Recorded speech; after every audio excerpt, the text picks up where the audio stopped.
Hey folks, Fernando doing another video for the Modern Survivalist, and in this video I'm going to be talking about the setup Kyle Rittenhouse had in his AR. Now, as soon as this incident went down, one of the first thing most gun nuts, and I'm going to be including myself in that group, did was, okay, curiously, what kind of gun did he have and such? How did he have it set up and such? Well, it turns out that he didn't have anything fancy. It was kind of a cheap AR with a cheap red dot, and it basically worked. So there are a few, besides the curiosity, there are a few important lessons here to be learned. Of course, people soon started pointing out in gun forums, there was entire threads about how many guys out there with their $2,000-$3,000 AR and their $2,000 red dot or night size and all of that crap.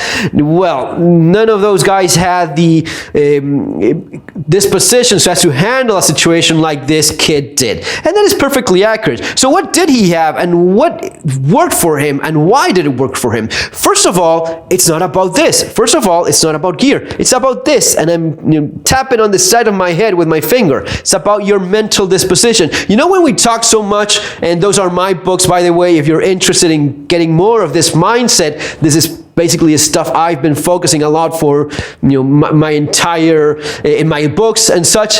The mental attitude, the disposition you have, how much you role play all of this, how much you think about all of this. Is this part of your lifestyle? Is this part of who you are? Or is this something that you just, role play a little bit and fool around a little bit and have fun, but it's not part of you? This is definitely part of what this kid is.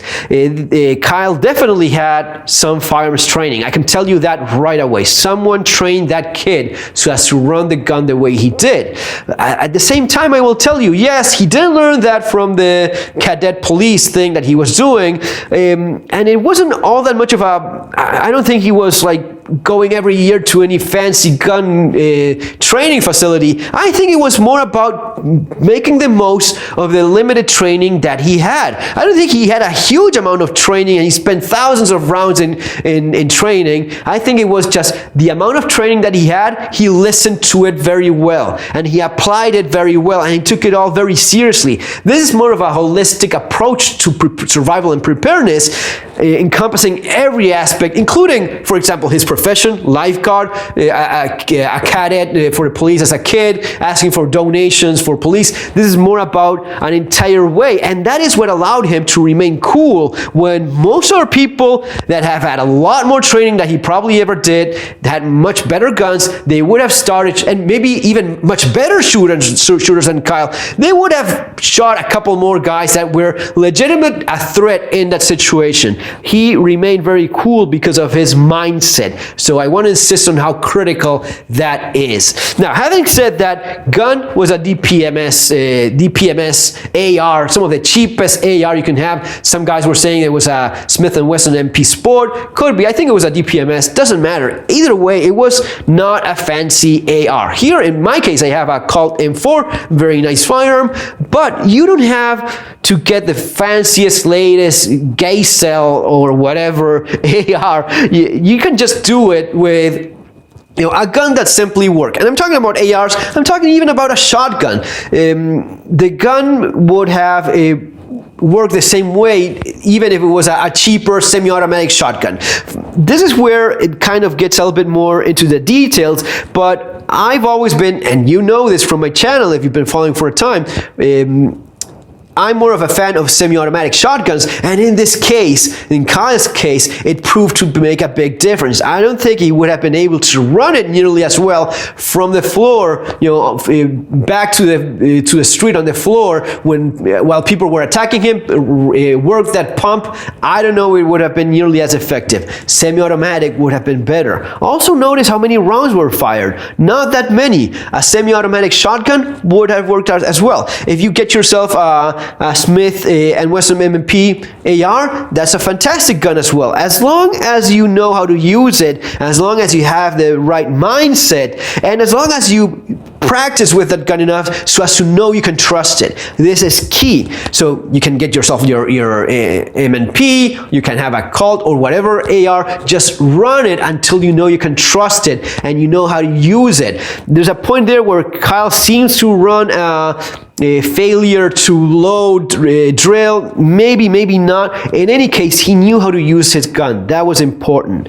If it had been, let's say, a semi-automatic shotgun, something like that, that's a Hudson Escort. It's a very affordable semi-automatic shotgun, but it's reliable. I put thousands of rounds through it, and I know I can trust it. Is a Benelli M4 better? Yes it is. I have a Benelli. It's a fantastic shotgun, but this works also for someone in a limited budget. If you run it properly, if you know you can trust it, you know how to use it, how to clear malfunctions, that's all that really matters. Of course, it's a matter of ballistics as well. In Kyle's case, it became very obvious how effective each one of those AR rounds were, those 5.56. I don't know if it would have been nearly as effective as a handgun, but this is more realistic for people to have with them all the time in case they ever need it. That is more of a tricky situation in case of, yes, if I can have it, I would rather, of course, every day of the week, I'd rather have a long gun. For most people, though, this is what you're going to be able to get away with carrying every single day when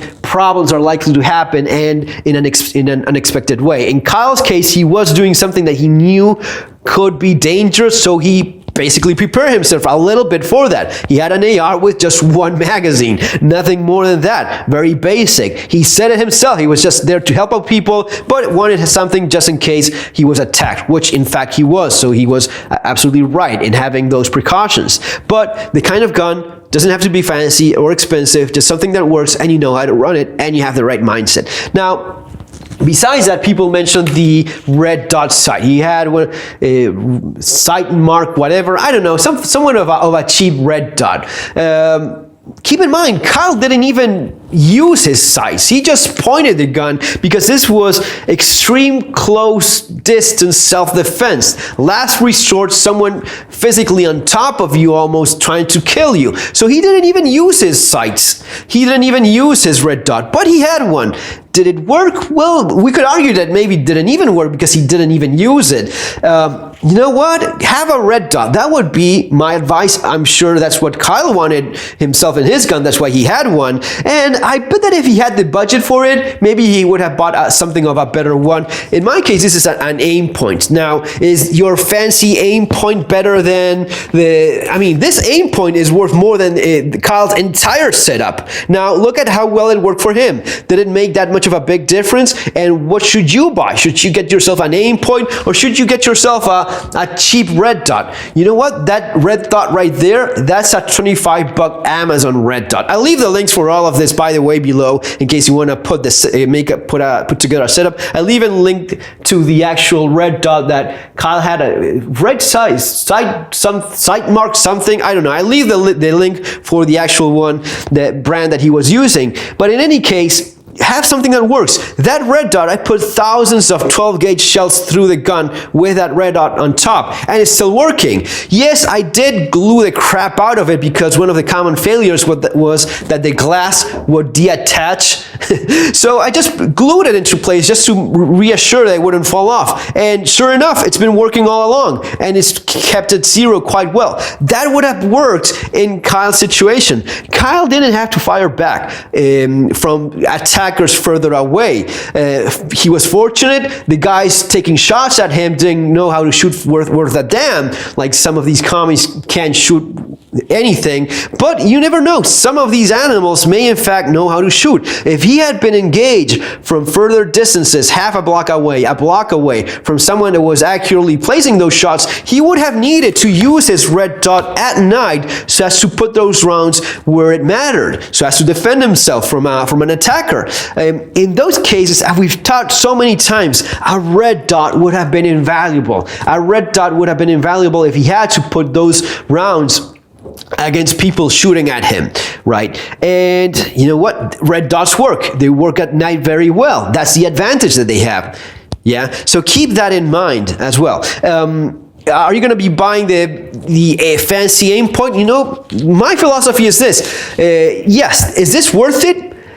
Yes, it is. Because if something happens to this gun, you drop it, a car drives over it, whatever, the aim point is a lot less likely to fail you compared to some of the cheaper, no-brand sights. That's simply the way it is. That's why people that do this for a living, or they have these as tools for their work and their life depends on it, they're going to be buying quality stuff. That's simply the way it is. That's simply the way it is with any profession. And if you don't do that for a living, yet you want to have quality stuff, I don't see anything wrong with having something like this. I think it's absolutely worth it. That's why I have it myself, along with a called AR. That's somewhat of a good quality. One of the things that he didn't have, Kyle, and someone pointed out, kind of in a ironic, funny way, he didn't have any backup sights. Not that he did need them, but he could have. It could have been the case that he needed the red dot. Some people will argue, well, you already have an aim point, which is an excellent brand, is bomb proof. You don't need backup sights.